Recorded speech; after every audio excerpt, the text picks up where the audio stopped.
भारत को इस बात का बहुत गर्व है कि वो संयुक्त राष्ट्र के संस्थापक देशों में से एक है।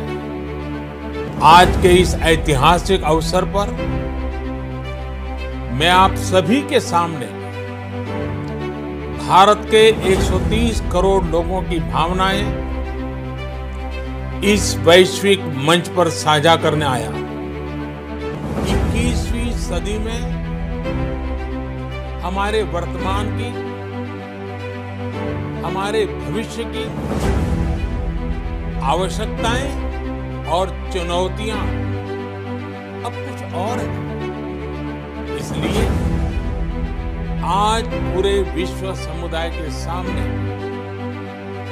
एक बहुत बड़ा सवाल है कि जिस संस्था का गठन तब की परिस्थितियों में हुआ था, उसका स्वरूप क्या आज भी प्रासंगिक है?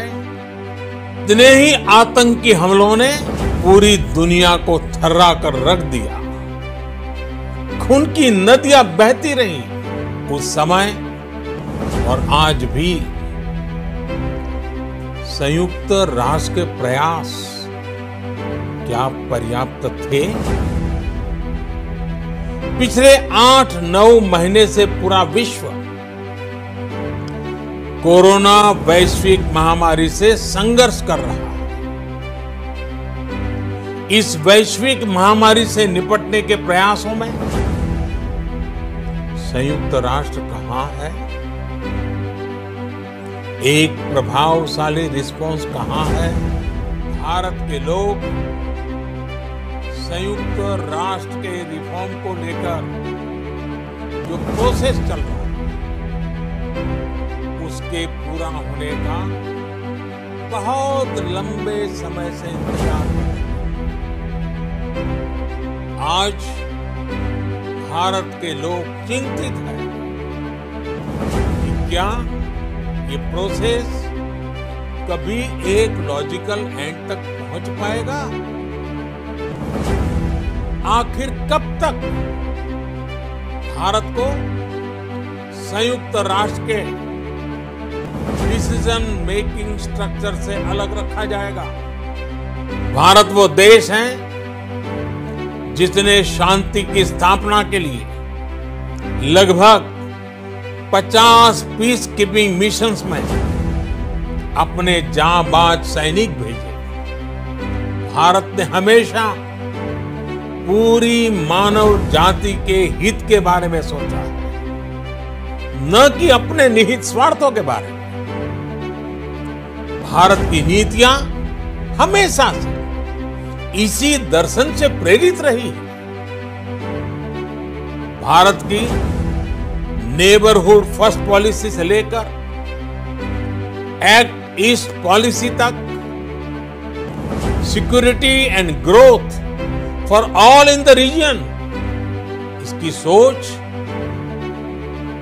या फिर इंडो पैसिफिक क्षेत्र के प्रति हमारे विचार, सभी में इस दर्शन की झलक दिखाई देती है।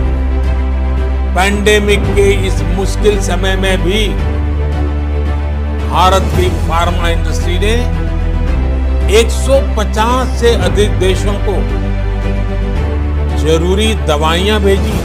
विश्व के सबसे बड़े वैक्सीन उत्पादक देश के तौर पर आज मैं वैश्विक समुदाय को एक और आश्वासन देना चाहता हूं। भारत की वैक्सीन प्रोडक्शन और वैक्सीन डिलीवरी क्षमता पूरी मानवता को इस संकट से बाहर निकालने के लिए काम आएगी।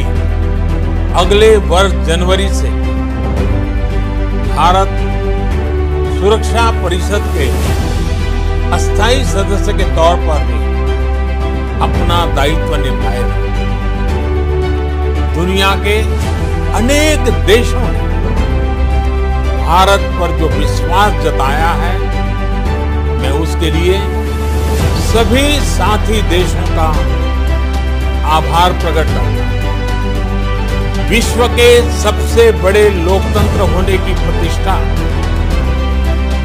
और इसके अनुभव को हम विश्व हित के लिए उपयोग करेंगे। भारत की आवाज हमेशा शांति, सुरक्षा और समृद्धि के लिए उठी। भारत की आवाज मानवता, मानव जाति और मानवीय मूल्यों के दुश्मन आतंकवाद, अवैध हथियारों की तस्करी, ड्रग्स, मनी लॉन्ड्रिंग के खिलाफ थे। मुझे विश्वास है कि अपने 75वें वर्ष में संयुक्त राष्ट्र और सदस्य सभी देश इस महान संस्था की प्रासंगिकता बनाए रखने के लिए और प्रतिबद्ध होकर काम करेंगे।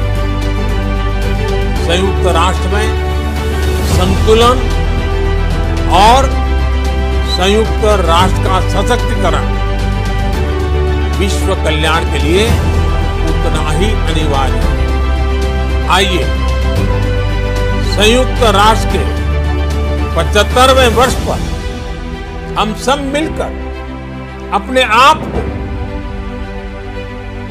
विश्व कल्याण के लिए एक बार फिर समर्पित करने का प्रण लें।